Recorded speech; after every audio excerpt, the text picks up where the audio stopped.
E30 update, some things to take care of, some fun things. The big one in this video is going to be polishing and ceramic coating the engine bay, which I am very much looking forward to. It was painted by Delta Park Auto, it looks great. Little polish, little ceramic coating, should top it off before we start throwing things back in it and before I start spraying stuff onto the car, just in case a little bit of overspray gets on it. The coating will really help allow me to remove that, so I'm gonna do that, but there's a couple little things to take care of first. First one being this crazy purple tint in the back. You can see that purple strip along the bottom. Now that's usually just a sign of like really, really bad tint, but sometimes even off rip it's just purple and it's junk. Someone obviously tried to remove it. They got about, say, 2/3 of the way, left a bunch of the adhesive on there, but it's no big deal. I'd probably do the same thing if I wasn't filming it. I wouldn't, but we'll let them have that. I'm gonna remove that, get it all gone. What I wanted to talk about was these two little stickers down here. There's two JDM markings. I don't know exactly what those ones are on the car, but I do want to find out. However, it doesn't matter. If they're on the glass, they might stay, but if they're on the tint, they're coming off no matter what, which is a shame because I really did want to keep all the JDM markings on the car. If I can't keep them all, it's no big deal, but I am excited to see if I can get those to stay on. That would be ideal. So I'm going to grab the steamer, some razor blades, some tar remover for the adhesive, and we're going to see what we can make of this rear tint.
Worked. They stayed on. I kind of had a feeling they would, or just a feeling I'd be able to make them be on there, but it worked. Tint is gone. This is a tiny little thing, but it makes the car look so much better. Ever since I've had it, that purple strip has been there, bothering me, reflecting on to the rear carpet here, making it, or the felt I guess, making it look purple. It was bad, but it's gone now. Next step, next thing we're gonna do, give it a little bit, we're gonna do a rinseless wash. I never do this on the channel because it's kind of weird.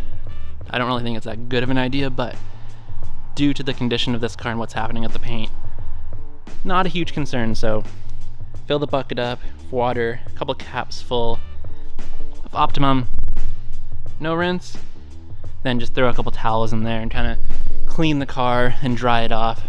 This is all from when it got shipped back from getting the engine bay painted. It was rainy one of the nights, so it just covered little water spots or water deposits. Some of them actually look kind of bad on the roof, but I think it all should come off. I think there's wax on this or something. Then once it's all clean, get the plugs off the windshield too, we're gonna move on to the engine bay. Some polishing and some ceramic coating, which I'm very much looking forward to.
polished now. It didn't really need like a correction. It was kind of just removing any like residual gunk that was on the paint.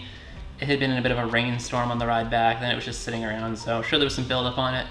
Now it's all clean, and I'm gonna do a little bit of IPA, just quick shot all over it, and then we're gonna do Geon Synchro, which is one coat of Mo's, and then we'll wait an hour and do a layer of skin. Both the Evo coatings, so the new ones, they've been one of my favorites recently, so I'll do that on the rest of the car eventually once everything's painted and proper, but need to do the engine bay now so we can start putting stuff back in it finally, and that's happening very soon, so that is what is happening right now.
coated and painted.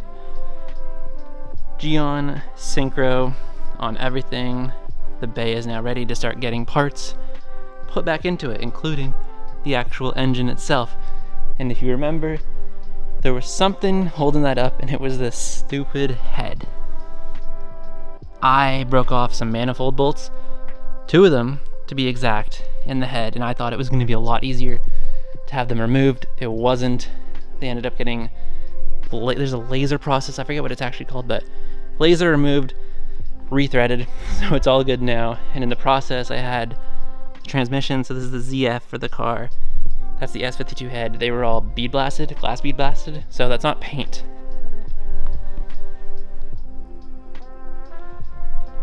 It looks like new paint or just a new transmission, but it's actually just bead blasted back to the original OEM finish, and it looks, I'd say, nothing short of incredible.